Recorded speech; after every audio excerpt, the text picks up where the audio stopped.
Hello dear friends, मैं doctor कांचन दुर्गकर, मैं स्त्री रोग तज्ञ और टेस्ट बेबी कंसल्टेंट हूँ और पिछले 10 वर्ष से पुणे में कार्यरत हूँ। आज हमारे pregnancy week by week series में 8th वीक ऑफ प्रेगनेंसी हम डिस्कस करने वाले हैं। अब इस वीक में 8वें सप्ताह में बेबी में क्या चेंजेस होते हैं, मदर में क्या चेंजेस होते हैं, ये हम जानने वाले हैं। सो आपके मंथ वाइज 2 मंथ्स पूरे नहीं हुए हैं, लेकिन वीक वाइज हमारे 2 मंथ्स जो है 8 वीक्स जो है वो पूरे हो गए हैं। आप जानते हैं कि इसमें बेबी में क्या चेंजेस होते हैं। तो हमारा बेबी जो है वो एक किडनी बीन साइज़ का हो गया है, मतलब कि एक जो अराउंड 16 mm का ये हो गया है, रास्पबेरी के साइज़ का ये हमारा बेबी हो गया है। इसमें क्या क्या डेवलपमेंट हो रहे हैं, तो ये जो डेवलपमेंट है बेबी में वो बहुत ही फास्ट हो रहे हैं। इसमें ब्रेन डेवलपमेंट, जो ब्रेन सेल्स जो डेवलप हुए थे उनका नर्व्स टू नर्व्स कनेक्शन जो है वो डेवलप हो रहा है। जो ट्यूब बनी थी उससे जो प्रॉपर नर्वस सिस्टम जो बनना है उसका बनना चालू हो रहा है। उसके अलावा जो फेशियल फीचर्स है जैसे कि आईज, माउथ, उसके अलावा नॉस्ट्रल्स, ये सारी चीज़ें अभी और ज़्यादा क्लियरली बनना चालू हो गया है। ईयर्स जो है वो अभी लोअर पोजीशन में ही है, वो आगे जाके ऊपर ऊपर की तरफ जाने वाले हैं और अपना प्रॉपर पोजीशन लेने वाले हैं।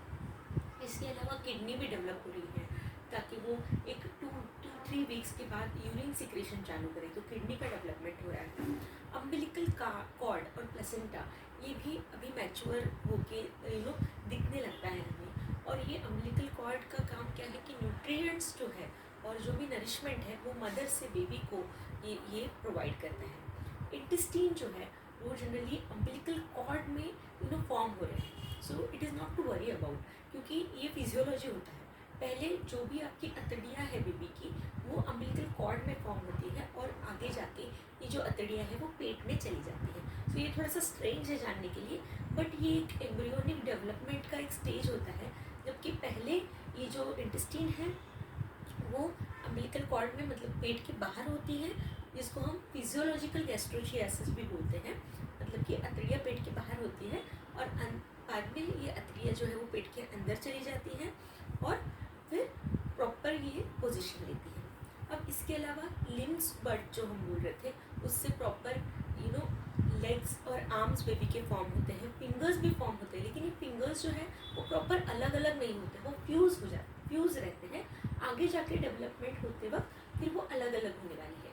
तो ये फ्यूज फिंगर्स जो है उसको हम सिंडेक्टाइली कहते हैं। तो अभी तक ये आर्म्स बने हैं, बेबी के लेग्स भी बने हैं और फिंगर्स भी बने हैं, लेकिन ये फिंगर्स जो है वो फ्यूज्ड है, जिसे हम सिंडेक्टाइली कहते हैं। जो आगे जाके डेवलपमेंट में ये फिंगर्स जो है वो अलग अलग होने वाले हैं।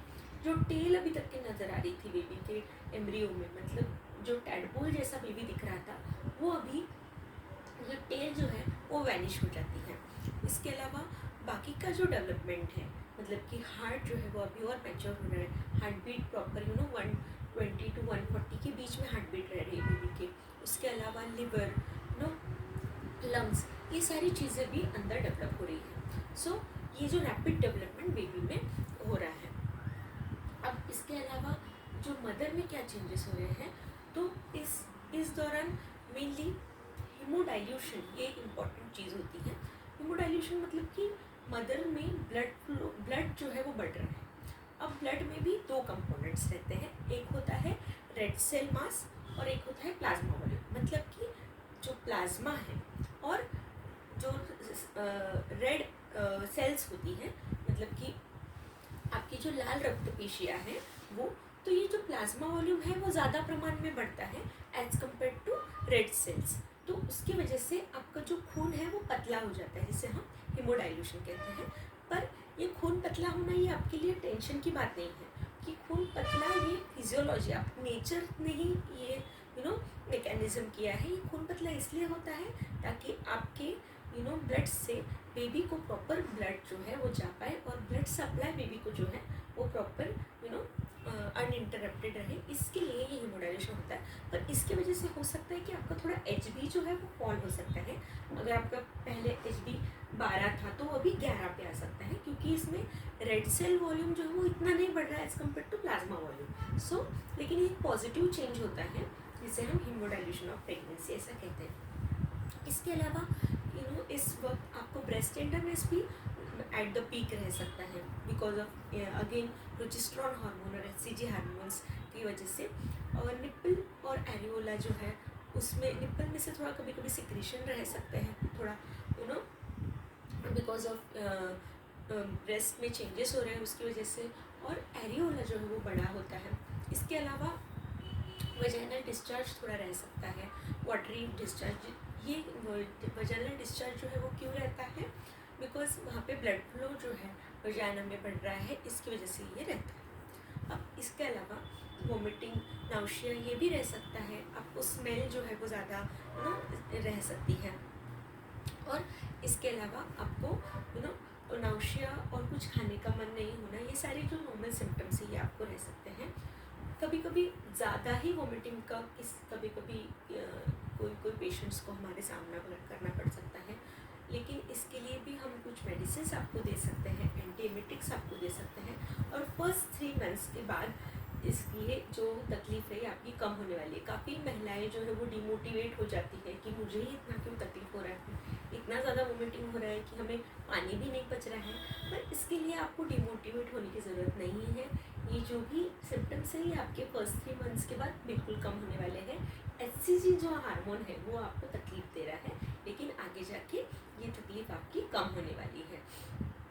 सो ये सारी चीज़ें जो है वो आप में चेंजेस हो रहे हैं। वेट गेन इतना नहीं होता है।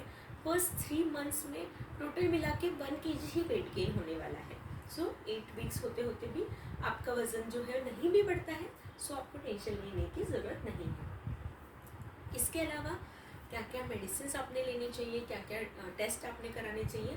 सो अगर आपने बेसिक टेस्ट आपकी 6th वीक के वीडियो में आप देख सकते हैं, तो 6th वीक के वीडियो में हमने बोला है कि बेसिक टेस्ट आपने ज़रूर कराने चाहिए। इसमें आपका ब्लड ग्रुप, आपका CBC मतलब आपका haemoglobin checkup, HIV, HbA1c, VDRL, आपका ब्लड शुगर लेवल, आपका थायराइड लेवल, आपका यूरिन चेकअप, ये एक बेसिक टेस्ट आपने ज़रूर कराना चाहिए। अगर आपने वो नहीं कराए हैं तो अभी आपने ज़रूर कराना चाहिए।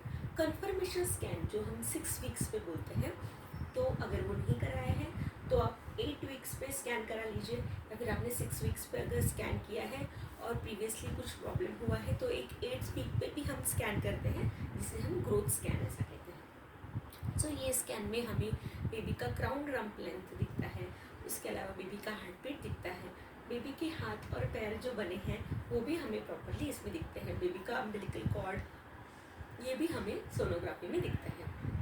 और ऑफकोर्स सिंगल बेबी है कि 2 है, ये भी हमें 1 सैक है कि 2 सैक है, ये भी हमें इसमें प्रॉपरली समझना है। तो ये सारे जो डेवलपमेंट बेबी में अंदर हो रहे हैं ये हमें सोनोग्राफी में भी नज़र आते हैं। बेबी के थोड़े थोड़े मूवमेंट्स भी कभी कभी हमें दिखते हैं कि बेबी का जो बॉडी है वो हिलता हुआ भी हमें सोनोग्राफी में कभी कभी दिख सकता है। अब ये हो गया है बेबी के स्कैन के बारे में और जो जो टेस्ट आपने करने चाहिए उसके बारे में। इसके अलावा आपने मेडिसिन भी प्रॉपर लेने चाहिए, जिसमें कि फॉलिक एसिड सप्लीमेंटेशन बहुत ही ज़रूरी है। आपकी बेबी का ब्रेन बन रहा है और ब्रेन के डेवलपमेंट के लिए फॉलिक एसिड सप्लीमेंटेशन ज़रूर आपने लेना चाहिए। इसके अलावा जो भी मेडिसिन आपको प्रिस्क्राइब की है, जैसे प्रोजेस्टेरॉन हो, इकोस्प्रिन हो, कभी कभी प्रीवियस प्रेगनेंसी लॉस की अगर आपको हिस्ट्री है तो हम लोग आपको लो मॉलिक्यूलर वेट हेपारिन भी प्रिस्क्राइब करते हैं। प्रोजेस्टेरॉन जो है वो इंजेक्टेबल फॉर्म में भी कभी कभी प्रिस्क्राइब करते हैं। सो ये सारी जो इंजेक्शंस या फिर टैबलेट्स हैं वो बेसिकली आपका प्रेगनेंसी मेंटेन करने के लिए हम लोग देते हैं। सो ये प्रॉपर अपने कंज्यूम करते हैं तो आपका प्रेगनेंसी जो है आपका फर्स्ट 3 मंथ्स जो है वो प्रॉपरली कैरी हो जाएगी। सो अगर प्रीवियसली आपको मिसकैरेजेस की हिस्ट्री है तो उन्होंने अगर 6 वीक्स पे स्कैन किया है, फिर भी हम रिकमेंड करते हैं कि एक 8 वीक्स पे हार्ट बीट कंफर्म करने के लिए ज़रूर स्कैन करना चाहिए, क्योंकि ये 8 वीक जो है वो थोड़ा क्रुशियल होता है। और अगर इसमें हमें कुछ हेमाटोमा वगैरह दिखता है तो हम प्रोजेस्टेरॉन का डोज भी इंक्रीज़ कर सकते हैं, या फिर और भी कुछ मेजर्स जो है वो हम लोग ले सकते हैं। वार्निंग साइन सिम्टम्स क्या है? कभी भी आपको ब्लीडिंग कुछ है, स्पॉटिंग कुछ है, आपको ज़्यादा ही पेन हो रहा है, थोड़ा सा लोअर एब्डोमिनल पेन ये कॉमन होता है, लेकिन ज़्यादा ही कुछ पेन अगर है तो ज़रूर आपके नियरेस्ट गायनेकोलॉजिस्ट को आप दिखाइए और आपका चेकअप या फिर सोनोग्राफी आप करवा लीजिए। So this was about 8th week of pregnancy. 8th week में बेबी में क्या क्या चेंजेस होते हैं, मदर में क्या क्या चेंजेस होते हैं, ये हमने इस वीडियो में जाना। आई होप ये वीडियो आपको इन्फॉर्मेटिव लगा हो। अगर आपको इन्फॉर्मेटिव लगता है तो ज़रूर हमारे यूट्यूब चैनल को लाइक, शेयर और सब्सक्राइब कीजिए। Thank you so much.